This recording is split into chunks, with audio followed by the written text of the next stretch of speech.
Hi, this is Nagendra from ఎన్ఎస్కేప్ channel. ఈరోజు మన టాపిక్ రిపబ్లిక్. యాక్చువల్గా రిపబ్లిక్ డే అనేది ఎందుకు జరుపుకుంటాము అనేది మనం తెలుసుకోవాలి.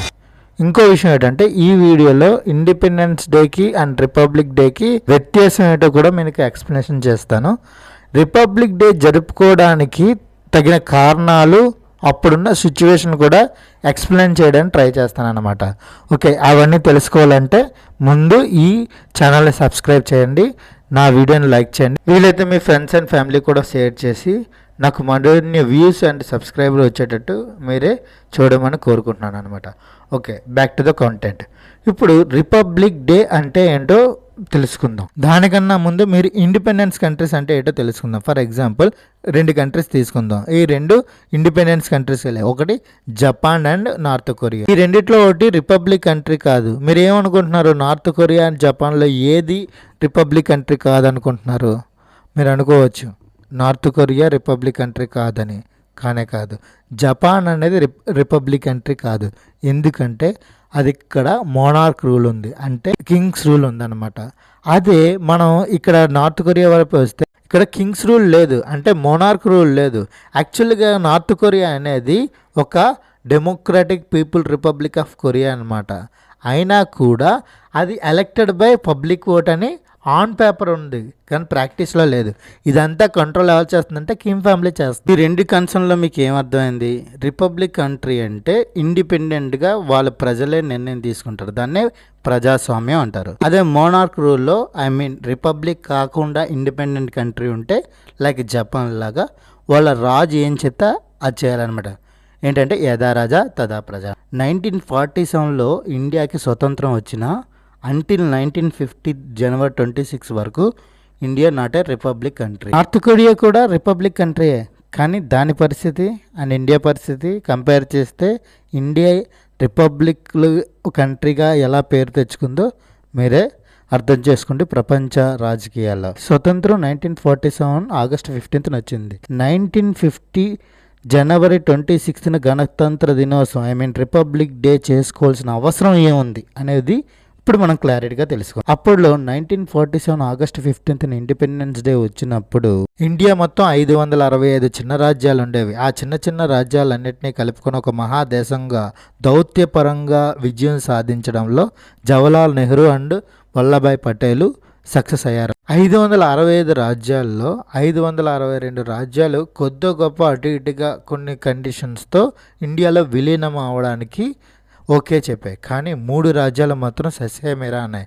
అందులో ఒకటి హైదరాబాద్, 2 జునాగఢ్, 3 జమ్మూ అండ్ కాశ్మీర్. ఆ కాలంలో హైదరాబాద్ నవాబ్ నిజాం ఆ ఊళ్ళో రిచెస్ట్ పర్సన్. దాని చేత అతను నాకు సపరేట్ నేషన్ కావాలని యూఎన్లో ఒక ప్రపోజల్ పెట్టాడు. ఎందుకంటే ఆయన దగ్గర రాజ్యం ఉంది, సైనికులు ఉన్నారు, రజాకార్స్ ఉన్నారు.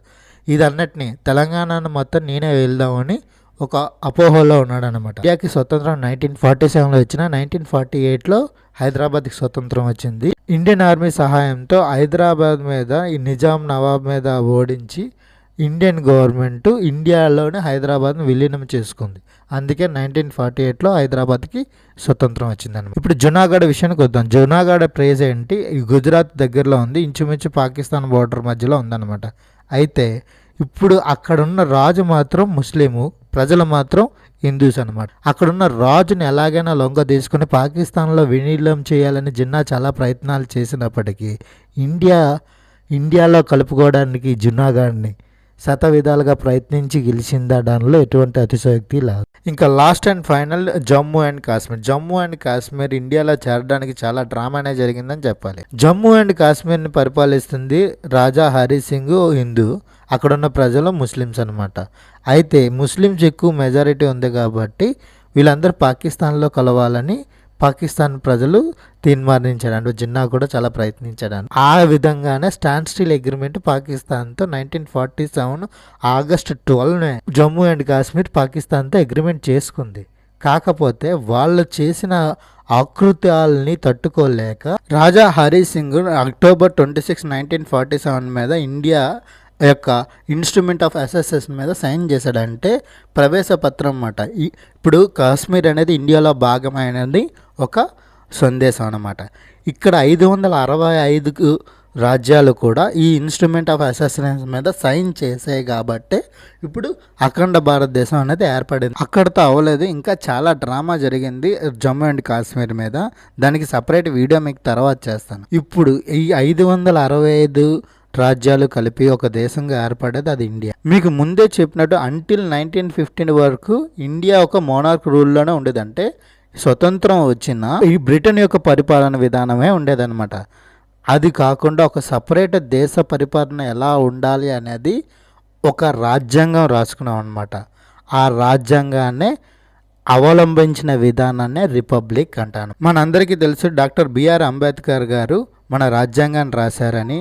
అది 1949 నవంబర్ 26నే ఫైనలైజ్డ్ అండ్ అప్రూవ్డ్ అయిపోయింది. కాకపోతే 1950 జనవరి 26 వరకు ఎందుకు ఆగాల్సిన వచ్చింది అంటే 1930 జనవరి 26న ఇండియా మొత్తం ఏకమై పూర్ణ స్వరాజ్ కావాలని పోరాడాయి. ఆ రీజన్ బట్టి జనవరి 26, 1959 రోజు నుంచి ఈ రోజు వరకు రిపబ్లిక్ డే ఇండియా జరుపుకుంటుంది అనమాట. ఇక్కడ ఇండిపెండెన్స్ అంటే వీఆర్ ఫ్రీ, అదే రిపబ్లిక్ అంటే వి రూల్ అవర్ సెల్స్. దాన్ని సాధించింది కాబట్టి జనవరి 26, 1959 నుంచి ఈ రోజు వరకు మనము రిపబ్లిక్ డేని సెలబ్రేట్ చేసుకుంటున్నాం. ఇంకా సింపుల్గా చెప్పాలి అంటే బ్రిటిష్ గవర్నమెంట్ 1950 వరకు కూడా ఇండియాని పరిపాలించేది. 1947లో ఇండియా స్వతంత్రం వచ్చిన 1950 జనవరి 26 వరకు వాళ్ళు ప్రతి విషయంలో వేలు పెట్టేవారు అనేది నిజం అనమాట. 1950 జనవరి 26న నుంచి ఇండియా స్వతంత్ర దేశంగా కాకుండా ఇండియా రిపబ్లిక్ కంట్రీగా కూడా ఎదిగిందనమాట. యాక్చువల్గా చెప్పాలంటే నవంబర్ 26, 1949లోనే వచ్చింది. 3 months ఎక్స్టెన్షన్ పీరియడ్ అనమాట. అయితే ఇప్పుడు ఈ republic India rules and regulations ఏంటి, దానికి సామాన్య ప్రజల యొక్క భరోసా ఏంటి అనేది కూడా మీరు సింపుల్గా ఒక విజయం చెప్తాను. ఆ కాలంలో డాక్టర్ బిఆర్ అంబేద్కర్ గారు మన రాజ్యాంగాన్ని రాశారనే విషయం అందరికీ తెలిసిన విషయం. ఆయన ఒకరోజు మహాత్మా గాంధీ గారి పక్కన కూర్చుంటే అతన్ని కూర్చోనివ్వకూడదు, ఎందుకంటే అతను ఆ కులంలో పుట్టాడు కాబట్టి జాతి వివక్ష చూపించారు. ఆ వివక్ష చూపించడం వల్ల అతన్ని అక్కడున్న అనుచరులు, గాంధీ ఎవరైతే అనుచరులు ఉన్నారో అక్కడి నుంచి వెళ్ళిపోయారు అతని ప్రసంగం వినకుండా. చాలామంది అంటే అప్పర్ క్యాస్ట్, లోయర్ క్యాస్టులు, లేకపోతే వేరే మతం ఈ మతం వాళ్ళు కొట్టుకు చేస్తున్నారు. దాన్ని అన్నిటినీ ఒక స్ట్రీమ్ లైన్ చేసి ఒక రాజ్యాంగాన్ని సృష్టించి ప్రజలందరూ ఈక్వలే, భిన్నత్వంలో ఏకత్వం అని చెప్పేదే ఈ రాజ్యాంగం. దాన్నే రిపబ్లిక్ ఆఫ్ ఇండియా అంటారు. దాన్ని సాధించడంలో ఇండియా చాలా కృషి చేసి ఒక సంపూర్ణ దేశంగా ముందుకు నడిపించడంలో చాలా అవలంబించింది. కాబట్టి ఇండియా తప్పనిసరిగా జనవరి 26న రిపబ్లిక్ డే సెలబ్రేట్ చేసుకోవాల్సింది. ఇది పూర్తి యొక్క హిస్టరీ అనమాట. ఇంకా ఏమైనా మీకు డౌట్స్ ఉంటే కింద కామెంట్ చేయండి, నేను నా విధంగా ఎక్స్ప్లెయిన్ చేయడానికి ట్రై చేస్తాను. ఇక్కడ వరకు ఈ వీడియోని చూసినందుకు చాలా ధన్యవాదాలు. ఇక్కడ వరకు ఈ వీడియోని చూశారు కాబట్టి ఖచ్చితంగా నచ్చిందని నేను అనుకుంటున్నాను. కాబట్టి మీ ఫ్రెండ్స్ అండ్ ఫ్యామిలీకి కూడా షేర్ చేసి ఈ రిపబ్లిక్ డేని మరిన్ని విజయోత్సవంగా ఉండాలని కోరుకుంటూ, this is Nagendra from NS Cube channel. Please subscribe my channel. Thank you for watching. Thank you.